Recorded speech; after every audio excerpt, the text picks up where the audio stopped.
ನಮ್ಮನೆಯವ್ರ ಸಾವಿಗೆ ನ್ಯಾಯ ಬೇಕು ಅಂತ ನಾವು ಕೇಳ್ತಾ ಇದ್ದೀವಿ. ಅದು ಅವರು ರಾಜಕೀಯದ್ದು ಬೆಳವಣಿಗೆ ಇರೋದ್ರಿಂದ ಅದು ರಾಜಕೀಯಕ್ಕೆ ಸಂಬಂಧಪಟ್ಟಿತ್ತು ಸರ್. ನಮಗೇನಂದರೆ ಈ ಹಗರಣ ಇದು ಬೇರೆ ಆದರೂ ಅಲ್ಲಿ ಆಫೀಸಲ್ಲಿ ಏನು ಸತ್ಯ ನಡೀತು ಅನ್ನೋದು ಹೊರಗಡೆ ಬರಬೇಕು. ಹೆಚ್ಚಿನ ತನಿಖೆ ಆಗಬೇಕು, ತಪ್ಪಿತಸ್ಥರಿಗೆ ಶಿಕ್ಷೆ ಆಗಬೇಕು. ನಮ್ಮನೆಯವ್ರ ಸಾವಿಗೆ ನ್ಯಾಯ ಬೇಕು ಅಷ್ಟೇ ಕೇಳ್ಕೊತಾರೆ. ನಿಗಮದ 3 ಜನ ಅಧಿಕಾರಿಗಳ ಜೊತೆಗೆ ಸಚಿವರ ಮೌಖಿಕ ಆದೇಶ ಅಂತ ಹೇಳಿ ಬಳಸಿದ್ರು ಸರ್. ಹೌದು, ಸಚಿವರ ಆದೇಶದ ಮೇರೆಗೆ ಅಂತಾನೆ, ಮೌಖಿಕ ಆದೇಶದ ಮೇರೆಗೆ ಅಂತ ಬರೆದಿದ್ದಾರೆ. ಅವ್ರ ಹೆಸರು ಎಲ್ಲೂ ಮೆನ್ಷನ್ ಮಾಡಿಲ್ಲ ಸರ್. ಅವರು ಎಲ್ಲೂ ಮೆನ್ಷನ್ ಮಾಡಿಲ್ಲ. ಅವರು ಇವತ್ತು ಸಚಿವರು ರಾಜೀನಾಮೆಗೆ ಮುಂದಾಗ್ತಿರುವಂಥದ್ದು ಮೇಡಮ್. ಈ ತನಿಖೆ ಎಲ್ಲವೂ ನ್ಯಾಯಸಮ್ಮತವಾಗಿ ನಡೀತಾ ಇದೆಯಾ ಅಂತ?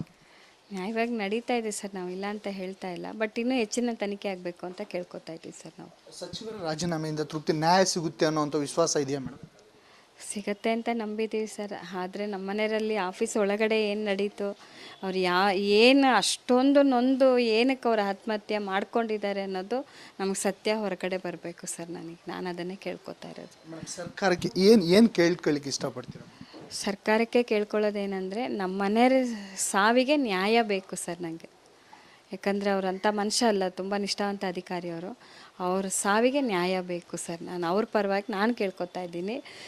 ನಮ್ಮ ಮನೆಯವ್ರ ಸಾವಿಗೆ ನ್ಯಾಯ ಬೇಕು ಅಷ್ಟೇ ನಾನು ಕೇಳ್ಕೊತಾ ಇರೋದು. ಈ ಪ್ರಕರಣದಲ್ಲಿ ಸಾಕಷ್ಟು ಅವ್ಯವಹಾರ ಆಗಿದೆ, ಕೋಟ್ಯಾಂತರ ರೂಪಾಯಿ ಬೇರೆ ಕಡೆ ಹೋಗಿದೆ, ಮತ್ತೆ ವಾಪಸ್ ಬರ್ತಿದೆ ಮೇಡಮ್. ಈಗ ಬರ್ತಿದೆ, ಏನು ಪ್ರಯೋಜನ ಸರ್? ಅವ್ರ ಜೀವಂತ ಇರುವಾಗಲೇ ಅದು ನಡಿಲಿಲ್ದಂಗೆ ಇದ್ದಿದ್ರೆ ಇವತ್ತು ನಮ್ಮ ಮನೇಲಿ ಒಂದು ಇರ್ತಾ ಇದ್ರಲ್ಲ ಸರ್, ನಮ್ಮ ಮನೇಲಿ ಇರ್ತಾಯಿದ್ರು, ನಮಗೂ ಒಂದು ಆಧಾರ ಇರ್ತಾ ಇತ್ತಲ್ಲ ಸರ್. ಈಗ ನಮ್ಗೆ ಎಷ್ಟು ತೊಂದರೆ, ನಮಗೇ ನೋವು, ನಾವೇ ತೊಂದರೆ ಅನುಭವಿಸ್ತಾ ಇರೋದು.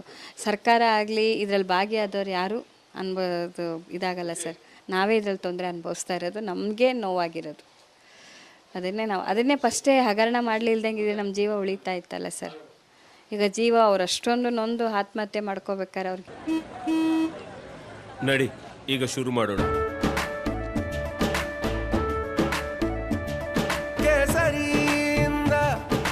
ಮನೋಲ್ಲಾಸ ಮನಸ್ಸು ಮತ್ತೇರಿ ಕುಣಿದಾಡಿದೆ ನೋಡು, ಮನಸ್ಸು ಮತ್ತೇರಿ ಕುಣಿದಾಡಿದೆ ನೋಡು. ಕ್ಷಣ ಕ್ಷಣವೂ ಆಚರಿಸಿ ಕೇಸರಿ ಹಬ್ಬ. ವಿಮಲ್ ಬಾಯಲ್ಲಿ ಹೇಳಿ ಕೇಸರಿ. ಎಷ್ಟೊಂದು ಪ್ರೆಷರ್ ಕೊಟ್ಟಿರ್ತಾರೆ, ಎಷ್ಟೊಂದು ಮಾನಸಿಕವಾಗಿ ಅವ್ರಿಗೆ ಹಿಂಸೆ ಆಗಿರೋದು ನಮಗೆ ಬೇಕು ಸರ್. ಕೇವಲ ಒಂದು ರಾಜೀನಾಮೆಯಿಂದ ಅವರ ಸಾವಿಗೆ ನ್ಯಾಯ ಸಿಗುತ್ತಾ? ಇಲ್ಲ ಸರ್, ತಪ್ಪಿತಸ್ಥರು ಯಾರಿದ್ದಾರೋ ಅವರೆಲ್ಲ ಹೊರಗಡೆ ಬರಬೇಕು ಸರ್, ನ್ಯಾಯ ಸಿಗಬೇಕು ಸರ್ ಅಷ್ಟೇ. ರಾಜೀನಾಮೆ ಕೊಟ್ಟರೆ ಸಾಕಾಗಲ್ಲ, ನ್ಯಾಯ ಸಿಗಬೇಕು ಸರ್. ಅದನ್ನೇ ಹೇಳ್ತೀನಲ್ಲ, ತನಿಖೆ ಮುಖಾಂತರ ನಾವು ಇನ್ನೊಬ್ಬರ ಮೇಲೆ ನಾನೇನು ಹೇಳ್ತಾ ಇಲ್ಲ ಸರ್, ಯಾರ ಮುಖಾಂತರನೂ ಹೇಳ್ತಾ ಇಲ್ಲ. ತನಿಖೆಯಿಂದನೇ ಹೊರಗಡೆ ಬರಬೇಕು, ಸತ್ಯ ಹೊರಗಡೆ ಬರಬೇಕು. ನಮ್ಮ ಮನೆಯ ಸಾವಿಗೆ ನ್ಯಾಯ ಬೇಕು, ನಾವು ಅದನ್ನೇ ಕೇಳ್ಕೊತಾರೆ ಸರ್. ಡೇ ಒನ್ನಿಂದ ಸಹ ರಿಪಬ್ಲಿಕ್ ಕನ್ನಡ ನಿಮ್ಮ ಕುಟುಂಬದ ಜೊತೆಗೆ ನಿಂತ್ಕೊಂಡಿತ್ತು. ಅಂದರೆ ನ್ಯಾಯ ಕೊಡಿಸ್ಬೇಕು, ಯಾವುದೇ ಕಾರಣಕ್ಕೂ ನ್ಯಾಯ ಸಿಗೋವರೆಗೂ ಸಹ ನಾವು ಬಿಡೋದಿಲ್ಲ ಅಂತೇಳಿ ಮೊದಲಿಂದನೂ ಇತ್ತು ಮೇಡಮ್. ಹೌದು ಸರ್, ನಾವು ಇನ್ನು ಮೀಡಿಯಾದಲ್ಲಿ ಯಾರ್ಯಾರು ಕನ್ನಡದ ಮೀಡಿಯಾನೇ ಜಾಸ್ತಿ ನೋಡ್ತಾ ಇರೋದು. ಇವತ್ತು ನಾವು ಅದನ್ನೇ ಕೇಳ್ಕೊತಾ ಇರೋದು ಸರ್. ಅದಕ್ಕೆ ನಾನು ತುಂಬ ಹೃದಯ ಧನ್ಯವಾದಗಳನ್ನ ಹೇಳ್ತೀನಿ. ನಮಗೆ ಬೇಕಾಗಿರೋದು ನ್ಯಾಯ ಬೇಕು ಸರ್. ನಮ್ಮಂಗೆ ಯಾರಿಗೂ ಬೇರೆಯವ್ರಿಗೆ ಅನ್ಯಾಯ ಆಗೋದು ಬೇಡ ಸರ್ ಅಂತ ಕೇಳ್ಕೊತಾ ಇದ್ದೀವಿ. ಇದಿಷ್ಟು ಅವರ ಪತ್ನಿ, ಮೃತ ಪತ್ನಿ ಕವಿತಾ ಅವರ ಮಾತಾಗಿರುವಂಥದ್ದು.